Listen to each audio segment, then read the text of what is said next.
Hey, everybody. This year, we're taking a new spin on when does it get good and focusing on when it gets good at work. This episode is the first of many in 2025, focusing on experiences in leadership, managing people, and growing your career.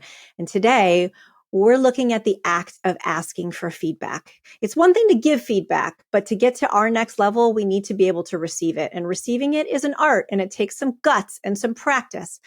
So we'll explore how to ask for feedback that's useful, when and why you'd ask for it, and how to ask questions that produce actionable responses. And we also cover why it's so critical to a person's growth to override the system and get past the fear to face real feedback head on. I hope you enjoy.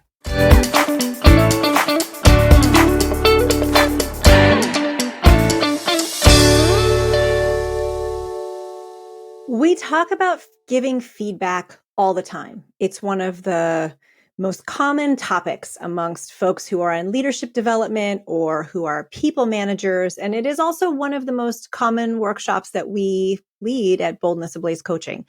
People are always wanting to know how to give that critical feedback without hurting someone, without upsetting a relationship, or just ruining someone's day.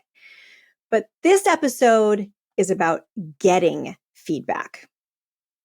And not only getting it, but being willing to ask for it proactively.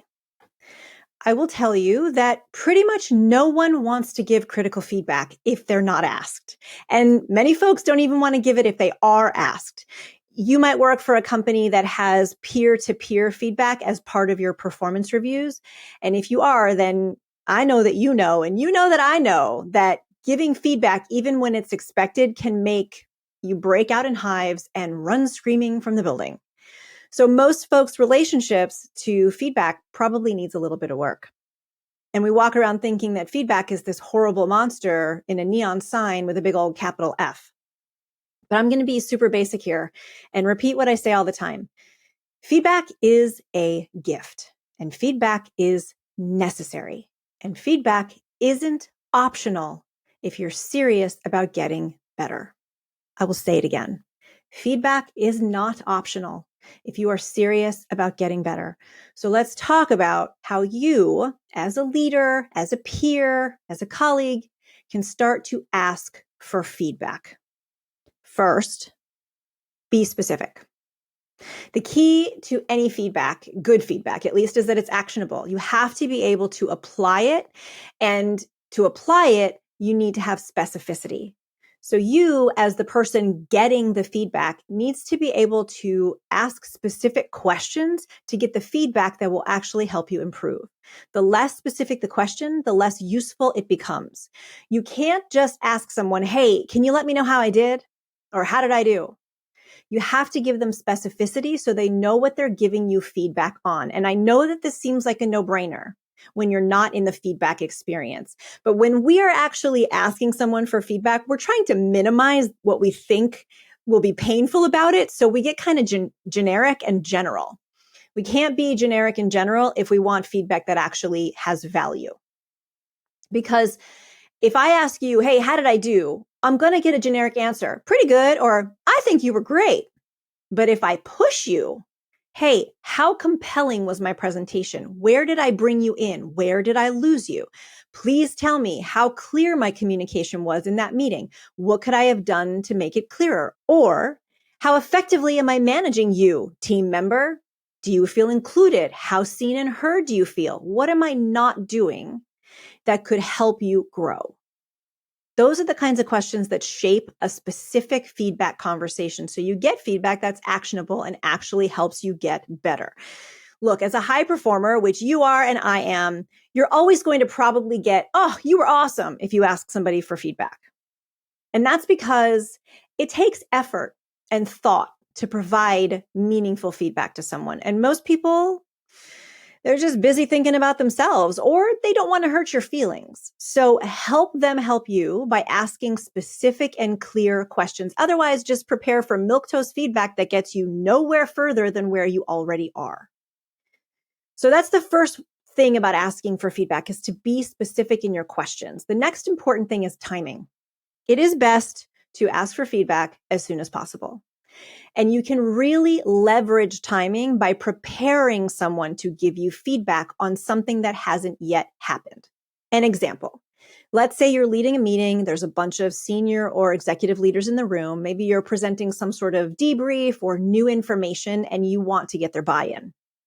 So find an ally who you know is going to be in the room and prep them so they can give you immediate feedback. So you might go to them and say, okay, look, we have this meeting on Tuesday. In this meeting, I want you to look out for 3 things. 1, how compelling is my storytelling? Meaning how interesting or convincing did it feel? And where did I really get you? Where did I bring you in? 2, please watch for my filler words like and let me know how often you heard it and whether or not it was distracting. And 3, I want to be conversational in this meeting, so please watch for my ability to bring people into the conversation instead of talking at them, and let me know where I was having a one-way conversation and didn't know it, and maybe what I could have done to make it a two-way experience. Those are really specific questions that you are prepping someone with, so now they know what to listen for in that meeting to give you valuable, actionable feedback. That's in the moment timing. Getting something hot off the press so that the context is fresh and you can learn from it and implement it right away. Timing's also important because you want to be sure you're not asking for feedback when emotions are heightened. So you don't want to be asking for feedback if your emotions are heightened. If you're feeling nervous or anxious or upset about something, you'll be far less willing to take feedback in that moment. You also don't want to ask for feedback from someone who is experiencing high emotions. So if they've just come out of something that they are experiencing, maybe you pissed them off and you're trying to get better at not doing that. Maybe waiting until the dust has settled is probably a smart thing to do. I know for me, I can kind of jump into things. I want to have feedback right away. I want to take action right away. I move pretty quickly in general, and I have had to learn to temper myself, and getting feedback is one of those ways that I have had to learn to temper myself and find the right timing to get accurate, valuable, meaningful information. All right, so we've talked about asking specific questions and being specific about the kind of feedback you want to get, the timing of getting your feedback. And now let's dive a little more into the kinds of questions you want to ask. So at Boldness Ablaze, we do a lot of teaching of this to managers who are learning how to be better coaches to their team members. Teaching them how to ask questions is always a fan favorite. People love it because it's something you can put into practice right away and also see immediate results. You really feel like you're doing something, like you've learned something and you're doing something. And these are questions that coaches use, executive coaches, managing coaches use to create meaningful conversations in their coaching sessions. Okay, so there are 3 kinds of questions. The first is open-ended. The second is close-ended. And the third is scaling questions. So let's go through these. Open-ended questions. They tend to start with how, when, who, why, what, or even statements like, tell me more about, or walk me through, or explain to me about, right? While you're not saying what, when, or who, you're still also creating an open-ended question where they have space to give you context. You use these kinds of questions to get actionable information in your feedback because remember, feedback must be actionable to be anything, but you use them because they are short and they leave room for wide open responses with lots and lots of detail, lots and lots of context, and lots of point of view. These are your most valuable questions when trying to get feedback for yourself. They open up a conversation instead of shutting it down. So an open-ended question would be like some of the ones I just gave you. How compelling was I? Where did I get your attention? And where did I lose your attention? How compelling was I is very different and much more useful than, so was it good? Was I good? That really doesn't give the feedback giver any space to answer you in an objective way. So open-ended questions, how, when, who, why, what, they are short questions that leave a lot of space for detail and context for you. The second kind of question are close-ended questions. These are essentially yes or no questions. They typically start with can, will, did, if, have. So can you, will you, did you, if you could, have you. These are useful questions. They are used to get to the bottom line of something. But if you're using them and asking for feedback, you're likely going to get limited information and information that has very little to no action attached to it. Questions like, was I good? Was it helpful? Am I a good manager? Did you like it?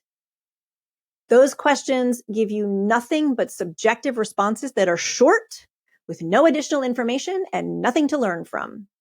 And they're also leading questions. So if you ask somebody, so was it helpful? They're 100% going to say to you, yes, even if it was mediocre. You've kind of led them in a specific direction of what you wanted to hear. You're not leaving it as an open, objective experience. You've directed them to the feedback that you hope for instead of the feedback that is needed. So I'd avoid these kinds of questions in feedback because they offer very little to nothing. They are not a conversation starter. They are a conversation ender. And the third kind of question is a scaling question. This gives you really useful qualitative feedback that really opens the door for a back and forth so that you can understand where the feedback is coming from and what they mean by it. So a scaling question that you could ask somebody, you could say on a scale of 1 to 5, 1 being the least it could be, 5 being the best it could be, how compelling was my presentation in that senior executive meeting? How would you rate my ability to hold people's attention on a scale of 1 to 5? This is a really great way to get specificity from your feedback provider. This is the kind of question that I'm sure you've taken many of them. Feedback surveys are based on. If you've ever given your feedback on something, it's like, how many stars did we get on a scale of 1 to 5, on a scale of 1 to 10? I prefer scales of 1 to 5 or 1 to 7. When we go to 10, it just creates too many options for the brain. So I like to shorten it and make them smaller scales for people. And also when you do 1 to 7, it's a little surprising. And so people aren't as afraid to go as high, because with a scale of 1 to 10, people get really afraid to go to 10 because, well, then there's nowhere left to go. When actually you can go further than 10 because the scales are never fixed, but that's a whole other episode.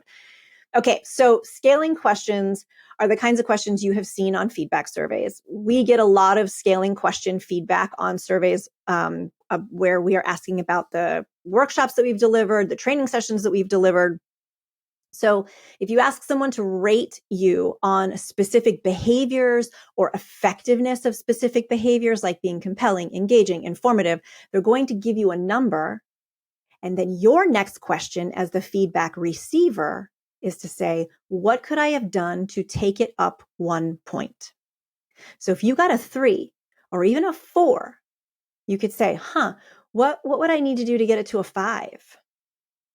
Then that's an open-ended question. What do I need to do to take it up to a 5? They get to tell you, you could have done this. You might have tried this. Next time, think about this.